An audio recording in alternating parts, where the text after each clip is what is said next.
रोज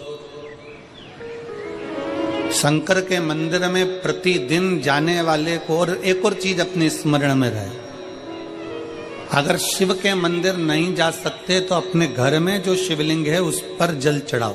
और यदि आप अपने शंकर के घर में शिवलिंग पर भी जल नहीं चढ़ा पा रहे हो तो किसी बेलपत्री का वृक्ष हो, उस वृक्ष के नीचे भी जल चढ़ाओ। और कभी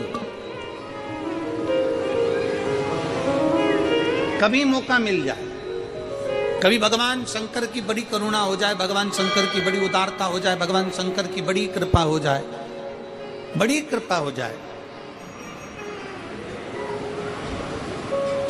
भगवान शंकर जिस दिन तुम्हारे ऊपर बड़ी कृपा कर दे, किसी सोमवार को 3 नियम बना लो। जिस दिन मेरा भोले बाबा तुम पर कृपा कर दे उस दिन सोमवार का एक नियम बनाओ कि महीने का एक सोमवार मुझे ऐसा करना है, 3 नियम धारण करना है महीने के सोमवार को। पहला, सुबेरे जाकर शंकर भगवान को 1 लोटा जल चढ़ाना है। दूसरा, दोपहर के समय पर जाकर मुझे बेलपत्री के वृक्ष के नीचे एक चावल का दाना रखकर बेलपत्री की 7, 11, 21, 108, 51 जितनी परिक्रमा आप लगा सकते हो वो लगाना है। और तीसरा, बेलपत्री के वृक्ष के नीचे और शंकर के मंदिर के दरवाजे पर मुझे एक घी का दीपक लगाना है। बस ये 3 नियम जिसने महीने में एक बार ले लिया, समझ लो उसको पीछे हटने की जरूरत ही नहीं, वो आगे ही बढ़े। महीने के किसी एक सोमवार का ऐसा नियम बना लो कि मुझे 3 नियम धारण करना है महीने के किसी भी एक सोमवार को। हम ये नहीं कहेंगे कि तुम सोमवार 5 पढ़ रहे हैं तो 5 को करो, 4 पढ़ रहे हैं तो 4 को करो, 3 पढ़ रहे हैं तो 3 को करो। तुम तो महीने का एक सोमवार का नियम बना। और मेरी जीजियों से, मेरी बेटियों से जो विदेश में रह रही हैं, जो कहीं बाहर रह रही हैं, कहीं बड़े शहर में रह रही हैं, जो रोज मंदिर नहीं जा सकते, हर किसी महीने के एक सोमवार को भी ये नियम निर्धारण थे, तो उनसे कहेंगे कि 3 महीने में एक सोमवार का नियम बना लो। 3 महीने में नहीं बना सकते तो 6 महीने में एक सोमवार का नियम बना लो। और 6 महीने में नहीं बना सकते तो 1 साल में एक सोमवार का ऐसा नियम बना लो कि मैं साल का एक सोमवार ऐसा रहूंगी कि सुबह सोमवार के दिन मंदिर में जाकर जल चढ़ाऊंगी, दोपहर में जाकर बाबा को एक अक्षत का दाना रखकर, अक्षत का मतलब है कि बाबा मेरी दिनों दिन उन्नति करना। बेलपत्री के वृक्ष के नीचे जो अक्षत रखा जाता है वो उन्नति के लिए रखा जाता है। शंकर के शिवलिंग पर जो अक्षत रखा जाता है वो रोग मुक्ति के लिए रखा जाता है। अशोक सुंदरी पर जो अक्षत रखा जाता है वो संतान प्राप्ति के लिए रखा जाता है। षडानंद कार्तिकेय की ओर जो अक्षत रखा जाता है वो हमारे बच्चों की सुख समृद्धि के लिए रखा जाता है। विनायक की ओर, गणेश जी की ओर जो अक्षत रखा जाता है वो हमारे घर में कोई मंगल कार्य आ जाए उसके लिए रखा जाता है। और जो पीठिका होती है जिसपे शिवलिंग रखा होता है, पार्वती जी का हस्तकमल, उस पर अक्षत रखा जाता है तो नारी के अखंड सौभाग्य के लिए रखा जाता है। अक्षत रखने का भी तरीका है। एक चावल का दाना कहाँ रखा जाता है, क्यों रखा जाता है, कैसे रखा। अब कई लोग कहते हैं गुरुजी ये शिव महापुराण में आप ये नियम बताते हो, तरीका बताते हो। हम तो उनसे कहेंगे डॉक्टर के पास जाओगे तो डॉक्टर भी गोली लिखकर ये नहीं कह देगा कि ये सारी गोली एक साथ खा जा। डॉक्टर भी कहेगा ये गोली सुबह खाना है, ये गोली शाम को खाना है, ये गोली दोपहर में खाना, ये गोली भूखे रहकर खाना। बोला सही है कि गलत है? ये रात्रि को खाना खाने के बाद खा लेना, ये खाना खाने के पहले, ये नाश्ते के पहले। और सुनो, ये दवाई, ये वाली पीछे वाली जो दवाई लो ना इसको दूध से लेना, ये वाली जो दवाई लो ना इसको पानी से लेना। और सुनो, ये डब्बी है इसको पानी में मिलाकर फिर पीना। दवाई लेने का भी तरीका है, उसी तरह शिव महापुराण में एक एक अक्षत का भी तरीका है और एक एक बेलपत्री का भी तरीका है।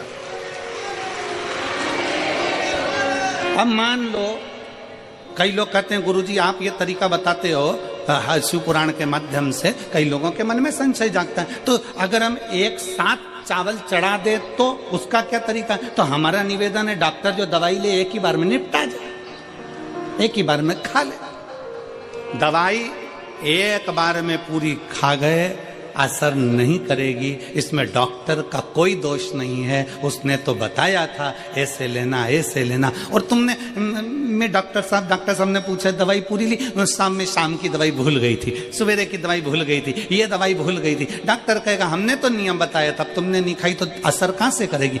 तुम असर कब करती है? जब हम पूजन के तरीके को जान जाएं, जब हम अर्चना के तरीके को जाएं। आप साल भर का एक सोमवार निकाल लो, 6 महीने का एक सोमवार निकाल लो, 3 महीने का एक सोमवार निकाल लो, महीने का एक सोमवार निकाल लो, अपने से दिल में बन जाए तो एक सोमवार ऐसा निकालो जिसके 3 नियम धारण हो। पहला, उसी सोमवार जिसको कर रहे हो उस दिन सुबह जल चढ़ाना। दूसरे, दोपहर के समय पर जाकर बेलपत्री के वृक्ष के नीचे एक चावल का दाना रखना और परिक्रमा बेलपत्र की जितनी तुमसे बन जाए, जितनी तुम्हारे शरीर की कैपेसिटी हो, जितना तुम्हारा शरीर चलते बन जाए। हम तो ये भी नहीं कहते कि तुम भूखे रहकर भगवान का भजन करो, हम कभी नहीं कहते। हम तो यहां तक कहते हैं, हमारे पुष्टि मार्ग में यहां तक कहा गया कि वल्लभ कुल की एकादशी करो, भले बकरी जैसे चरो पर एकादशी करो। हम तो यहां तक कहते हैं कि बहुत समय से कल मेरी एकादशी है, एकादशी है, एकादशी है, एकादशी है, पूरे घर को हिलाकर रख दिया, एकादशी है, एकादशी, एकादशी है। बहू टेंशन में, बेटा डिप्रेशन में, पति पपीता ला ला के, सेव फल ला ला के, मूंगफली का दाना ला ला के, काजू कतली ला ला के, सेव फल ला ला के, और सारा सामान, साबूदाना और खिचड़ी और ना चिप्स ना जाने क्या क्या ला ला के, बेचारा पति एकादशी आती है वो नौमी से चिंता में पड़ जाता है।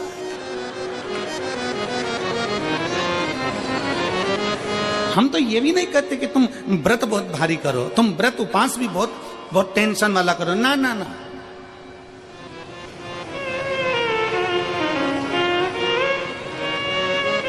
अपने को व्रत उपास भी इतना बहुत भूखे रह रहे हो, बहुत प्यासे रह रहे हो और मालूम पड़े कि भगवान हमें मिलेगा, भगवान हमें मिलेगा।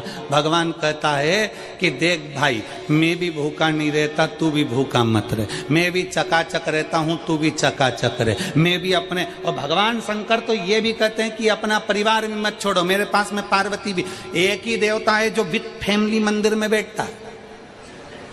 शंकर जी हैं तो पार्वती जी है, तो गणेश जी हैं, तो कार्तिकेय जी हैं, तो नंदी है, सब मंदिर के अंदर चाहिए। शंकर भगवान अपने पूरे परिवार के साथ। शंकर जी तो ये कहते हैं अकेले तुम क्यों रहते हो। शिव जी की एक बात अपने ध्यान में रखना, कितनी सुंदर बात है शंकर भगवान की, बहुत ध्यान में रखिएगा। आप जौहरी नहीं हो, हीरे को नहीं परख सकते। हम भी जौहरी नहीं है, हम हीरा को नहीं समझ सकते। पर भगवान शंकर ने पृथ्वी पर जिसको जन्म दिया उसको जौहरी बनाकर पैदा किया है, उसको जौहरी बनाकर भेजा है कि आप भले हीरा को न समझो चलेगा, पर अपने नजदीक में कोई दुखी है तो उसकी पीड़ा को जरूर समझना। भगवान शंकर कहते हैं उसकी पीड़ा का स्मरण।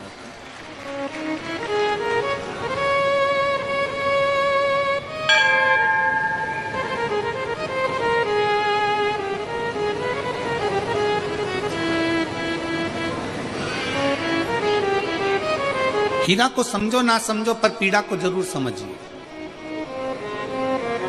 किसी के दर्द को जरूर समझिए, किसी के दुख को जरूर समझिए, किसी की तकलीफों को जरूर समझिए। पशुपतिनाथ का व्रत करते हो आप, 16 सोमवार का व्रत करते हो आप, संकट सोमवार का व्रत करते हो आप, शिवरात्रि का व्रत करते हो, सोमवार की अष्टमी का व्रत करते हो।